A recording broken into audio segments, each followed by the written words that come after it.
Saan ba talaga pupunta ang kaluluwa ng tao kapag siya ay namatay? Ang tanong dyan ng marami, saan ba pupunta ang kaluluwa ng tao kung siya ay mamamatay na? Sabi niya po dito sa Juan 3:36, ito yung kondisyon ng Diyos sa bawat taong nabubuhay. Sabi niya po dito, ang nananalig sa anak ng Diyos na si Jesucristo ay may buhay na walang hanggan. Ngunit hindi magkakaroon ng buhay ang isang taong hindi tumatalima sa bugtong na anak ng Diyos na si Jesucristo, kundi po ng Diyos ang kanyang patutunguhan.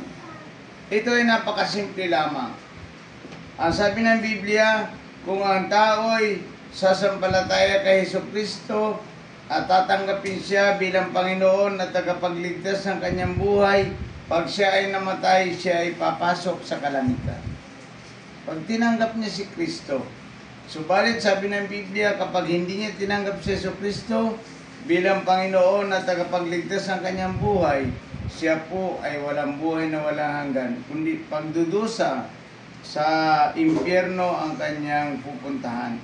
Mamili po kayo, kung kayo ay pupunta sa langit, kailangan magsuko ng buhay, sumampalataya at tanggapin si Jesucristo bilang Panginoon at tagapagligtas. Iyon ang papasok sa kalangitan. Purihin ang Panginoon at pasalamatan natin ngayong araw na ito. Salamat po.